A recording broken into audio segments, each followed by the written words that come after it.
भारतीय सेनाएं पूरी तरह से तैयार हैं और तैनात हैं।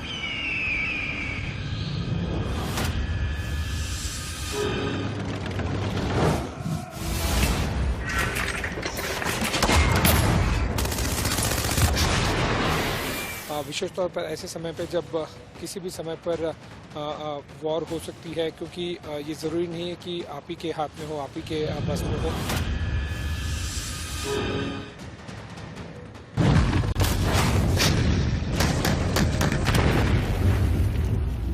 किस तरह से यहाँ पर तैयारी पूरी हो गई है। हालांकि जो गैल्वन वैली है वहाँ तक जाना अलाउड है ही नहीं।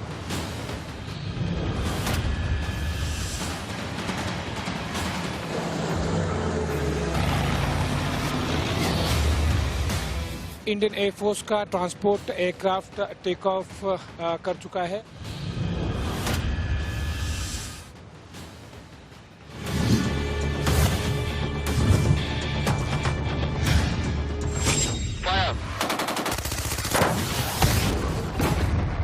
गैल्वन वैली और पैंगोंग त्सो लेक के पास में उन सभी को खाली भी कराने की तैयारी कर ली गई है। तो कुल मिलाकर हम देखें तो युद्ध होगा कि नहीं, इसका उत्तर तो फिलहाल नहीं है, लेकिन युद्ध की तैयारी पूरी कर ली गई है।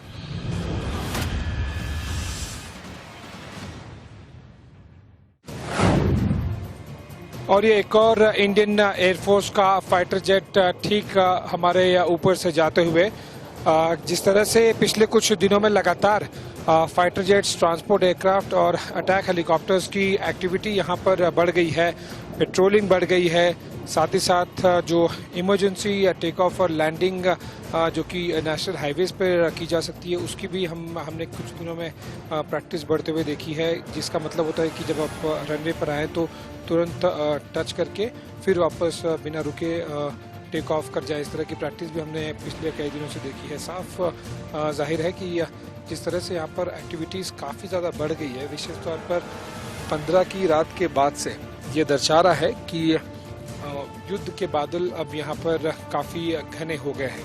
कम से कम तैयारियाँ तो जाहिर सी बात है काफ़ी ज़्यादा चल रही हैं, और एक हवा में यहाँ पर मैं कह रहा हूँ कि वो टेंशन और एक युद्ध वाली बात है। बहुत ज़्यादा मूवमेंट यहाँ पर अलाउ नहीं किया जा रहा है, विशेष तौर पर ऐसे समय पे जब किसी भी समय पर वॉर हो सकती है, क्योंकि ये ज़रूरी नहीं है कि आप ही के हाथ में हो, आप ही के बस में हो। जब हम देखते हैं कि चीन की तरफ से लगातार हॉस्टाइल एक्टिविटीज़ हो रही है और चीन को ट्रस्ट नहीं किया जा सकता, ऐसे समय में काफ़ी महत्वपूर्ण हो जाता है कि अपनी तैयारी पूरी तरह से रखें। और तैयारी की क्योंकि हम जिक्र कर रहे हैं, तो मैं थोड़ा सा पैन करके आपको इंडियन आर्मी के एक बेस कैंप की तरफ दिखाना चाहूँगा। जाहिर सी बात है हम बहुत ज़्यादा डिटेल में नहीं जा रहे हैं, और ना ही ऑपरेशनल और national security point of view बहुत उसके बारे में ओपन डोमेन में नहीं चर्चा कर रहे हैं, लेकिन ये ज़रूर दर्शकों को बता दें, और अगर चीन भी ये ब्रॉडकास्ट देखे तो उन्हें भी समझ में आ जाए कि तैयारी पूरी है। ये कैंप जो कि जनरली कारगिल और द्रास सेक्टर में जाने के लिए लेह पे लैंड करने के बाद एक्लिमेटाइजेशन के लिए इस्तेमाल किया जाता था, अब वो लेह और बाकी जो फॉरवर्ड बेसिस हैं वहाँ पर एक्लिमेटाइज करके डिप्लॉयमेंट के लिए किया जा रहा है। साथ ही मूवमेंट की जो मैं बात कर रहा था कि काफ़ी रिस्ट्रिक्टेड हो गई है, इक्का दुक्का लोग और इक्का दुक्का गाड़ियाँ ही लेह में आपको दिखाई दे रही है। मेरे कैमरामैन से दरख्वास्त करूँगा कि आपको एक वहाँ पर जूम करके दिखाएं। ये लेह शहर का सबसे महत्वपूर्ण चौक है, और जब हम इस चौक की तरफ नज़र डालते हैं तो आपको इक्का दुक्का गाड़ियाँ और इक्का दुक्का लोग ही दिखाई देंगे।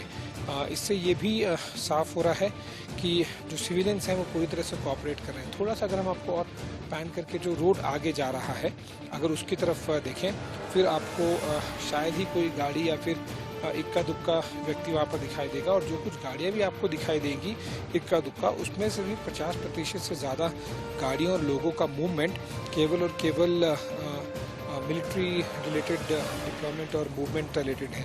ये मैं आपको ये भी बता दूं कि ये जो रोड है ये एयरपोर्ट की तरफ जाता है। केवल 500 से 600 मीटर दूर जो अभी आप विजुअल्स में देख रहे हैं वहाँ पर उसके आगे लेह का एयरपोर्ट है, जो कि मिलिट्री और सिविल डुअल यूजेज होता है। अगर ऐसे में आपको एयरपोर्ट से 500 मीटर दूर, जो कि मेन रोड होता है किसी भी शहर में, कम से कम भारत में, वहाँ पर हम अगर देख रहे हैं कि बहुत ही सन्नाटा सा पसरा हुआ है। साथ ही साथ अगर आप बाकी जो छोटी गलियां हैं, छोटे रास्ते हैं, उन पर नज़र डालेंगे तो भी आपको वहाँ पर भी कोई नहीं दिखाई देगा। कुछ और ऐसे गलियों में आपको दिखाना चाहूँगा। थोड़ा सा हम पैन करके आपको दिखाना चाहेंगे कि रोड पे देखिए आप, शायद ही आपको इस रोड पर इक्का दुक्का लोग दिखाई देंगे। तो चाहे वो मेन रोड्स हो या फिर बाइलेंस हो, गलियाँ हो, बहुत ही कम मूवमेंट है। ये साफ जाहिर हो रहा है कि युद्ध की तैयारियां पूरी तरह से कर ली गई हैं।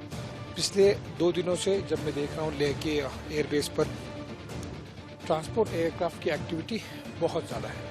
इसका मतलब है कि काफ़ी ज़्यादा वहाँ पर मैन और मशीन डिप्लॉयमेंट की तैयारी की जा रही है। और एक और फाइटर जेट अभी लैंड कर रहा है। जैसे मैंने बताया कि बहुत ज़्यादा हम डिटेल्स में नहीं जाएंगे, पर जो ओपन डोमेन में इंफॉर्मेशन अवेलेबल है, कई फाइटर जेट्स के इंडियन एयरफोर्स के स्क्वाड्रन्स यहाँ पर बेस हैं। और देखिए यही मैं बात कर रहा था, वापस हम आपको दिखाएंगे, यही बात कर रहा था। ये फाइटर जेट आया रनवे पे, लैंडिंग किया, रनवे को जस्ट टच किए, वापस टेक ऑफ कर गए। इसका साफ मतलब है कि जो एयरक्राफ्ट अगर कभी इमरजेंसी लैंडिंग की ज़रूरत पड़े नेशनल हाईवेज पर युद्ध के दौरान, ऐसे समय में फाइटर जेट्स पूरी तरह से तैयार होने चाहिए। तो मैं बता रहा था कि काफ़ी इंडियन एयरफोर्स के फाइटर जेट्स के स्क्वाड्रन्स यहाँ पर हैं, अलग अलग हैं। बहुत ज़्यादा डिटेल्स में हम नहीं जाएंगे। साथ ही साथ आर्मी एविएशन का भी काफ़ी मूवमेंट यहाँ पर बढ़ा हुआ है। इससे ही साफ नज़र आ रहा है कि न केवल मशीन, चाहे वो गन्स हो या फिर man and women in uniform हो, उनको डिप्लॉयमेंट की तैयारियाँ की जा रही हैं, बल्कि जो रिज़र्व फोर्सेस हैं, रिज़र्व सामान की ज़रूरत है, ऑयल की अगर आप बात करें, पेट्रोल डीजल की बात कर रहे हैं, वो पूरी तरह से फुल कर दिए जा रहे हैं यहाँ पर। क्योंकि युद्ध में जब हम कोई देश जाता है तो सबसे महत्वपूर्ण बातों में से एक होता है ऑयल रिजर्व्स। और इसीलिए यहाँ पर लेह पर भी हम देख रहे हैं कि काफ़ी ज़्यादा ऑयल रिजर्व्स की तैयारियाँ कर ली गई हैं। और साथ ही साथ और भी ऑयल रिजर्व दिल्ली, चंडीगढ़ और आसपास के जो इंडियन एयरफोर्स के बेसिस हैं वहाँ से लाए जा रहे हैं। साथ ही साथ रोड मूवमेंट से भी काफ़ी कुछ यहाँ पर डिप्लॉय किया जा रहा है। इससे ये तय हो गया है कि जो भी कुछ होने वाला है, जो भी कुछ आगे होगा, वो टेम्पररी नहीं है, वो केवल कुछ दिनों वाली बात नहीं। ये तैयारी कई लंबे पीरियड के लिए, कई हफ्तों या फिर कई महीनों के लिए है। ये केवल कुछ दिनों वाली तैयारी नहीं है। साथ ही साथ यहाँ पर लेह शहर, जिसने 1999 के बाद पहली बार इस तरह की एक्टिविटीज़, इस तरह का युद्ध के बादल देखे हैं 1999 कारगिल युद्ध के बाद, वो भी इस बात को एहसास कर रहे हैं कि ज़रूरत है भारत सरकार को, भारत देश को, इंडियन आर्मी को, इंडियन एयरफोर्स को, तो उनकी तरफ से भी काफ़ी लोकलाइट्स की तरफ से सपोर्ट मिल रहा है। कोई यहाँ पर ज़्यादा अगर बोल दिया गया है कि बाहर नहीं निकलने के लिए, तो नहीं निकल रहे हैं। कुछ एक दो गांव है जो कि गैल्वन वैली और पैंगोंग सो लेक के पास में, उन सभी को खाली भी कराने की तैयारी कर ली गई है। तो कुल मिलाकर हम देखें तो युद्ध होगा कि नहीं, इसका उत्तर तो फिलहाल नहीं है, लेकिन युद्ध की तैयारी पूरी कर ली गई है। लगातार इंडियन एयरफोर्स के फाइटर जेट्स लेह एयरबेस से टेक ऑफ्स और लैंडिंग्स कर रहे हैं, और इसके कई मायने होते हैं, कई वजह होती है, पर्पस होता है। उनमें से कुछ होते हैं एक प्रैक्टिस करना, लेकिन जो मेन वजह है जिस वजह से हाइटेंड एक्टिविटी कर दी गई है, यहाँ पर बहुत ज़्यादा टेक ऑफ्स और लैंडिंग्स हो रही हैं, एरिया डोमिनेशन एक्सरसाइज भी होती है, पेट्रोलिंग बहुत हाई कर दी जाती है, जो कि चाइनीज़ रेडार्स पे भी दिखे कि किस तरह से इंडियन फाइटर जेट्स हैं। और जिस तरफ अब ये फाइटर जेट उड़ा है, उसी के ठीक नीचे अगर मेरे कैमरा में जूम करें और आपको पहाड़ियाँ दिखाएं, वो गैल्वन वैली है। वहाँ पर वहीं से कुछ किलोमीटर और पहले पैंगोंग सो लेक है, उसी दिशा में। इससे एक और चीज़ हासिल होती है, वो होता है कि एयर और आर्मी के बीच में, एयरफोर्स और आर्मी के बीच में जो कोऑर्डिनेशन होता है। देखिए, जब भारतीय वायुसेना का फाइटर जेट आपके सर से ऊपर से जाता है तो एक तरह का कॉन्फिडेंस आता है। जो हमारे इंडियन आर्मी के सोल्जर्स वहाँ पर हैं, जो लगातार मैसिव बिल्टअप किया जा रहा है, उन्हें कॉन्फिडेंस आता है। साथ ही साथ वो कोऑर्डिनेशन वाली भी बात होती है कि जिस तरह से हम देख रहे हैं कि इंडियन आर्मी के जवान जब वहाँ पर बॉर्डर पर खड़े होते हैं और आपका फाइटर जेट आपकी वायुसेना का गुजरे तो एक अलग ही लेवल का कॉन्फिडेंस आता है कि कभी ज़रूरत पड़ी तो ये फाइटर जेट्स हमारे साथ में हैं और वो भी एक अलग डोमेन में अलग लेवल पर एक्शन कर सकते हैं। ये साफ है कि चीन को इस तरह की एक्टिविटीज़ से ये संदेश दिया जा रहा है कि आंख उठाकर देखिएगा नहीं, यहाँ पर तैयारी पूरी है। और केवल एक फाइटर जेट की बात नहीं हो रही है, यहाँ पर कई स्क्वाड्रन्स हैं। केवल एक एयरबेस की बात नहीं हो रही है, यहाँ पर कई एयरबेसेस हैं।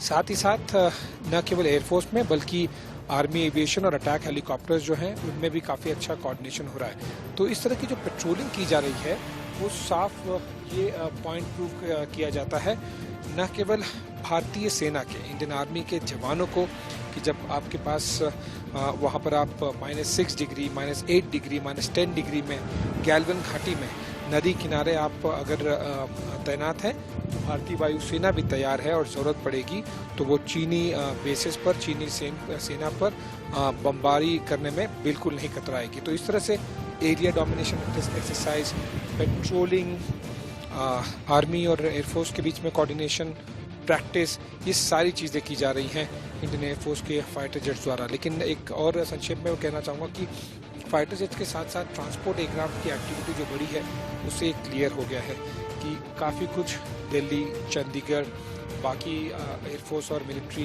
बेसिस से यहाँ पर सामान और main and women in uniform लाए जा रहे हैं, जो और आगे हर बॉर्डर पोस्ट पर, हर फ्रंट लाइन एरिया पर, विशेष तौर पर line of actual control India और चीन के बीच में वहाँ पर डिप्लॉय किए जा रहे हैं। राइट साइड में अगर आप देखेंगे तो लगभग 180-190 किलोमीटर दूर गैल्वन वैली है। वहाँ तो नॉर्मल डेज में भी वहाँ जाने की इजाज़त नहीं होती है, लेकिन यहाँ से टेक ऑफ करके फाइटर जेट जब वहाँ जाते हैं और पैंगोंग लेक भी उसी दिशा में है, वहाँ पर जो भारतीय सेना का, इंडियन आर्मी का जो जवान और सोल्जर तैनात है, उसके ऊपर जब वो आवाज़ गरजती है इंडियन एयरफोर्स के फाइटर प्लेन की, उसमें एक अलग ही कॉन्फिडेंस आता है, बढ़ता है। ये समझ में आता है कि पूरी तरह से देश और सारी सेनाएं उनके साथ में खड़ी हैं और अगर कुछ 19-20 हो भी जाए जमीन पर तो इंडियन एयरफोर्स के फाइटर जेट्स तैयार हैं चीनी ठिकानों को बमबारी करने के लिए। ये एक बहुत ही थोड़ा सा हटके पहलू मुझे अफसरों से यहाँ पर समझ में आया, लेकिन इसके मायने बहुत हैं।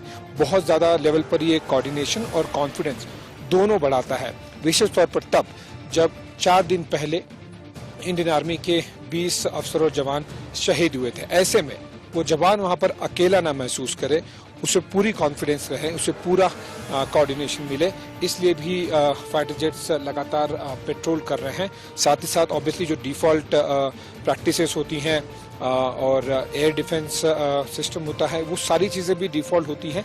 लेकिन ये मुझे बहुत ही छू लेने वाली बात लगी जो मुझे एक सीनियर अफसर ने यहाँ पर बताया, और ये उनके मेन ऑब्जेक्टिव्स में से एक है कि केवल टेक ऑफ करके कुछ किलोमीटर जाके मत आ जाइए, जहाँ तक इंडियन आर्मी की डिप्लॉयमेंट है उससे थोड़ा सा कुछ और किलोमीटर दूर तक जाके आइए। और साथ ही साथ एयर इंश्योर कीजिए कि चाइनीज़ एयर डिफेंस रेडार्स में वो इंडियन एयरफोर्स की, चाहे वो सुखोई 30 हो, मिराज हो, तेजस हो, सबका सिग्नल वहाँ पे दिख जाए और उन्हें संदेश मिल जाए।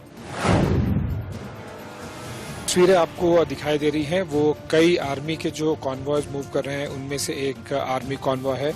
और जैसा कि हम देख रहे हैं कि लगातार हम बहुत ज़्यादा जूम करके या फिर हम जानबूझकर उस कॉन्वॉय के पास में नहीं जाएंगे ताकि बहुत ज़्यादा कुछ डिटेल्स या फिर ऑपरेशनल प्रिपेयर्डनेस की जानकारी चीन को ना मिले, और ना ही हम एग्जैक्टली ये पब्लिक डोमेन में ब्रॉडकास्ट के जरिए डालना चाहेंगे कि क्या एग्जैक्टली इस कॉन्वॉय में लेके जाया जा रहा है।